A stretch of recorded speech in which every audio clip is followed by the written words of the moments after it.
But I will never forget the feeling I had when I sat in that cinema at 10 years old and saw Rocky Balboa running up the steps of the Philadelphia Museum of Art to Bill Conti's iconic score. Now let's get everybody on stage. First, I'd like to acknowledge our producing partners, MGM and New Line Cinema. And now, please join me in welcoming to the stage the producer of Creed and the man who produced every previous Rocky film and many others to boot, the multiple award-winning producer, Irwin Winkler.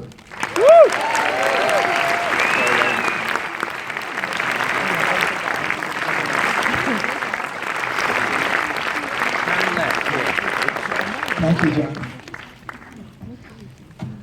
Thank you, everybody. Thanks for coming. You know, Josh, 40 years ago, I doubted very much that I'd be standing here in London talking about another Rocky film. But it's not another Rocky film, actually. It's Creed. When Ryan Coogler came to Sly and came to myself, came to me and said he had an idea for a different kind of Rocky, we were all very, very cautious about it because we thought Rocky Balboa was the final goodbye to Rocky.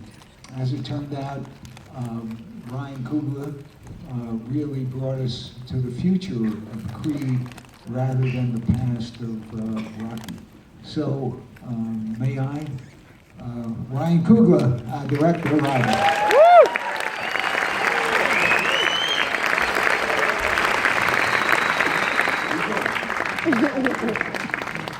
So happy to be here with you guys. You know, this movie meant the world to me. It was about my relationship with my father, who was a big Rocky fan, introduced me to the movies. I was inspired by something we went through when he fell ill. It's my father's first time out of the country. He's here with you guys.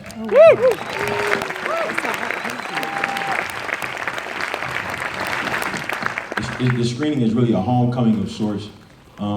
You know, English culture in the UK plays such a big role in the movie. One of our characters, one of our lead characters, was played by Tony Bellew, who made his acting debut in the movie. We have great music from an incredible act out here in London. You guys might know him, Craig and Conan. I think they're in the house right now. One of our locations for the film was Goodison Park, you know, down the road in Liverpool. You know, one of the Premier League teams here. You know, we're really embraced by the culture. You know, it was a big inspiration for the film.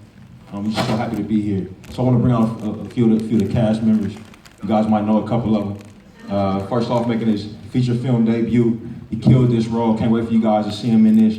You guys know him as a fighter, but I know him as a very close friend and a great man, Tony Bellew.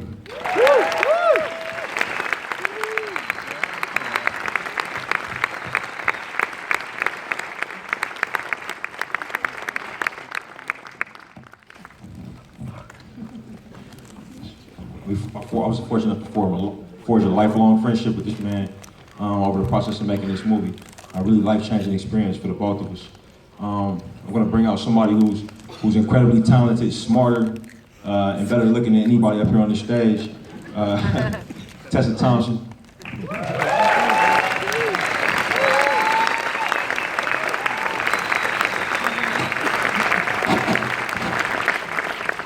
Tessa's an incredible artist who really captured the role of Bianca and performed her own music and held her own against the likes of the next two gentlemen we're going to bring out right here.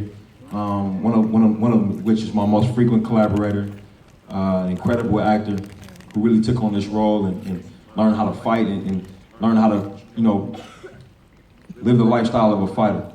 Michael B. Jordan.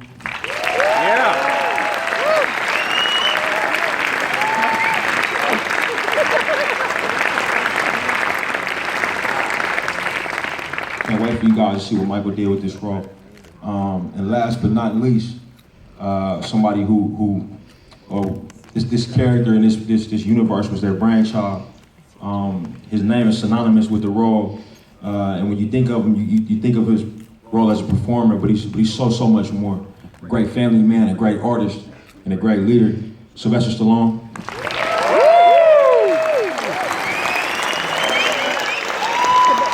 Rocky.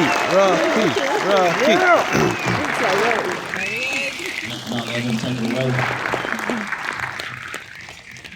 You're passing the torch, are you? What can we say? I never thought this day would happen because I was very satisfied with the ending of Rocky Balboa. It was a long, long journey. Then a young man comes along, Ryan Coogler, who happens to have a vision, and it's very unique, and it's something personal.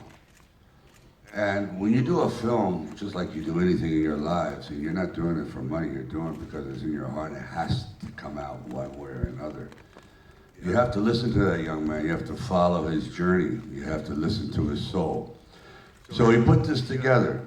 This is his legacy to his father, to himself, and it marks the introduction of a great new directing artist that you'll be hearing from for years to come. So thank you very much, Ryan.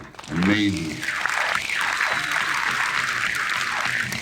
And real quick, Irvin Winkler, who gave me a break when no one else would give me a break, was, like I said the other day, when some mumbling actor said, want to give me a job or something? You know, about 40 years ago, he didn't throw me out, so here I am today. So thank you for being so gracious. A rare combination where you have beauty, brains, and talent. There's no question about it. You see that she brought a uniqueness. This wasn't about Adrian. That story was told. She was a modern woman with modern values, and she approached this character in a unique, talented way, and you're going to be hearing from her for years to come. This guy I want nothing to do with. He's too good looking, he dresses better than me. What's going on there?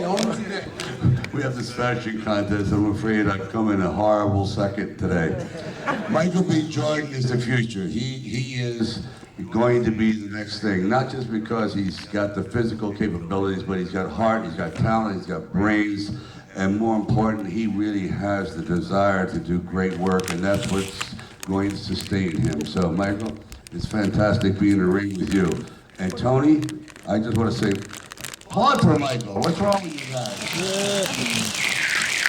I know I stood on the line. It was bad timing. I didn't segue into it because Tony's the real deal. And what Ryan did, what Michael did is, and I never did this in the other Rocky films where they're all real fighters. They're the real deal. So he's in there with a great deal of danger.